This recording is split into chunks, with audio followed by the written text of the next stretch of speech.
What we need today, what I call the new intellectual, would be any man or woman who is willing to think. Meaning, any man or woman who knows that man's life must be guided by reason, by the intellect, not by feelings, wishes, whims, or mystic revelations.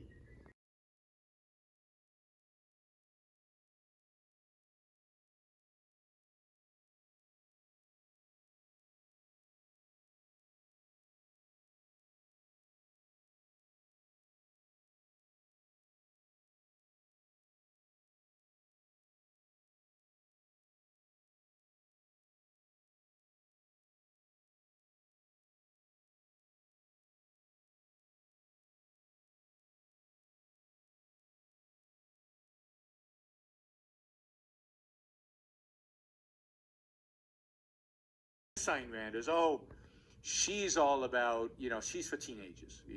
Everybody reasonable outgrows her. And it's true. Teenagers are the ones that find Ayn Rand most appealing. And what she appeals to is the idea of idealism, their search for truth, their search for absolute values, their search for something meaningful in life. And she appeals to that. She appeals to all those virtues. And yes, some teenagers, or when they grow up, they choose to abandon all of that. But that's sad. That's not a good thing. What is logic? What if somebody says what's logical to you isn't logical to me? Do you agree with that? You have to have some idea, or you couldn't even let an idea into your mind.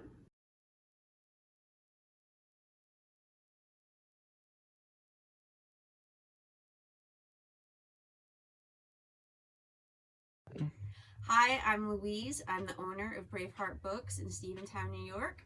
And I believe the meaning of life is to find meaning in everything you do and in the beauty of everything. Here we go. The meaning of life to me is being a living example of Jesus Christ and what he means to me and how I'm supposed to treat others. Showing love first and foremost. The meaning of life is a cup of coffee and a cigarette early in the morning, and a glass of wine at night.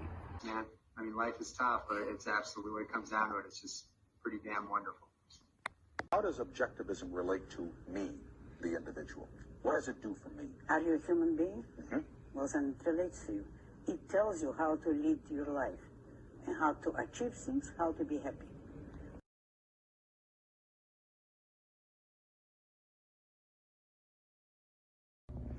Personally, life is about reason. With science and math and everything, everything is pretty much cut and dry. To go against the grain and against just the things you can't change doesn't make much sense. So if you just accept everything for what it is and make the best of it, I mean, to me, that's what would make the most sense. I agree with it. I also believe that you should have the freedom of choice to get happiness and the pursuit of happiness. That's really the American way. You shouldn't be forced to be charitable. Everybody should have responsibility for themselves.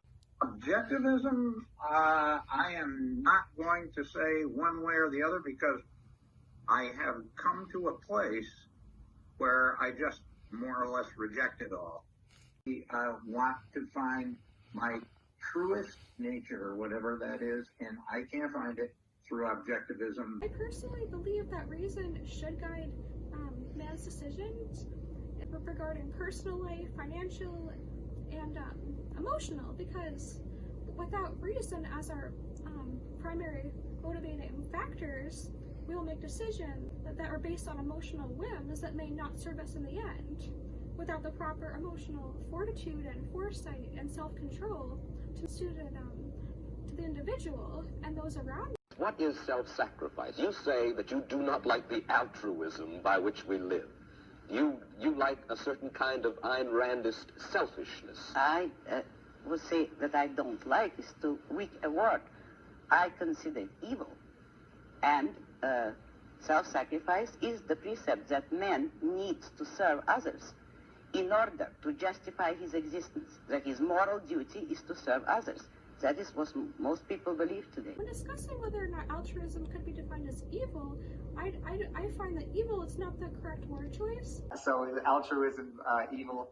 No, of course it isn't. I'm forever looking for any act of kindness I can perform on anybody. I think for the majority of the part, yes.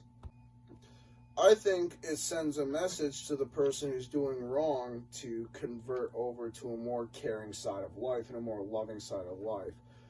I consider altruism to be evil because it makes us suffer for someone who is not ourselves.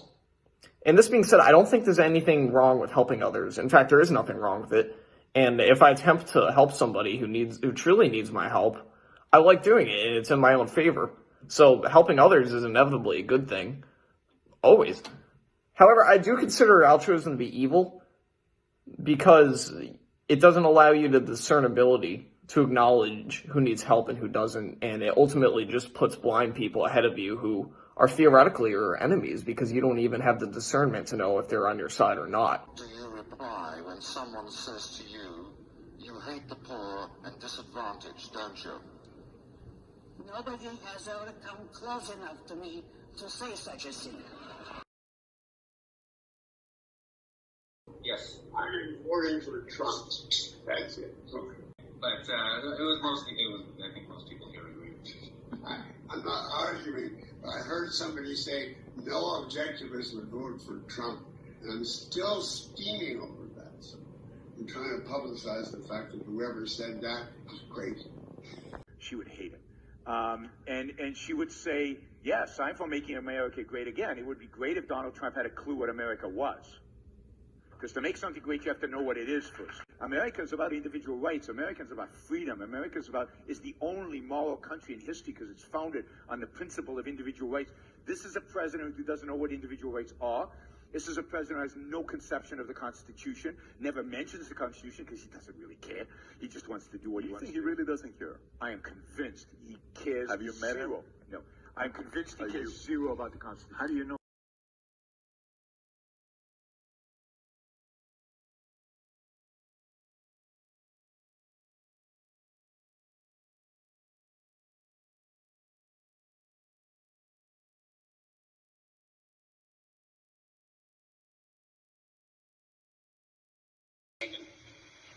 The best answer to give would be, but I don't think of him.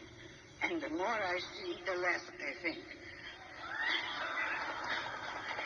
I did not vote for him, nor for anyone else. And events seem to justify it. A man who claims to defend rights and objects to the right to have abortion, who wants to dictate to a woman in the most intimate, crucial and tragic issue of that kind, and he wants to forbid it, that's no defender of rights and no defender of capitalism. Women are human beings, so they need leaders just like men. There is no such thing as specifically a leader of women, just as it would be ridiculous to say you have leaders of only men. Let us say, assuming that women have been treated unfairly, you don't fight an evil by adopting it and practicing. What should they do? Be nice little girls and not say anything and stay home and break bread? No. Well, what should they do? Go into any career of their choice except longshoremen or professional football player. Their career as every man has to fight. Would you fight for anything? How did I get here? I don't agree with Ayn Rand. Interestingly enough, I've read Atlas Shrugged and The Fountainhead. I also don't think a whole lot of other things that she thinks are right are so, but that's another story. Her emphasis on logic and reason, I'm with that. I don't think everything is rational. That's just, being an emotional person. I can't look at life that way. I think, having self-interest and striving to reach your highest potential definitely makes sense. Some things I agree with, some I don't. Pick and choose what I need and leave the rest.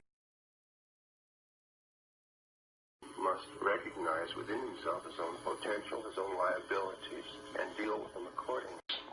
That man can no longer fall back on established religion as a sort of identity, a collective identity.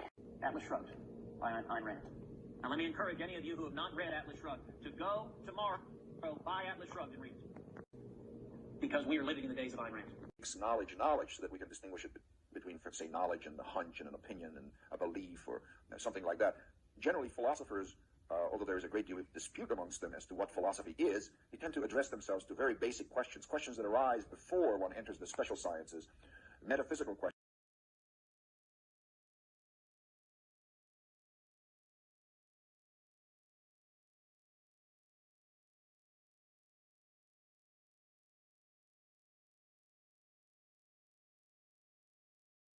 What is it all about? What is the purpose of life? I would say that the question itself is improper. It smuggles in a wrong answer. The question should be, what is the purpose of your life? What is the purpose of my life? What is the purpose of each particular individual about whom we inquire, but not what is the purpose of life? Asked that way, it seems to imply that somebody outside of us. Life is an end in itself. Life is the purpose of life. You should enjoy your life. You should be happy in it. Your proper moral obligation is to pursue the highest form of happiness possible to you, and can explain, prove your choice to yourself in rational, logical terms. Now, you only live once. I keep saying this, but I know I keep saying this, and I know it's kind of cliche and boring, but it's true. Every day, you don't push yourself. Every day, you don't do something exciting. Every day, you don't do something interesting. Every day, you're bored. Every day, you're uninterested. Every day, you're just there. Is a day you never get back. Live fully, completely. Is this the best I could be doing in the world we live in today with my life? I'm going to say this. If you don't bring a sense of humor to whatever you do, you're, in my opinion, lacking something serious.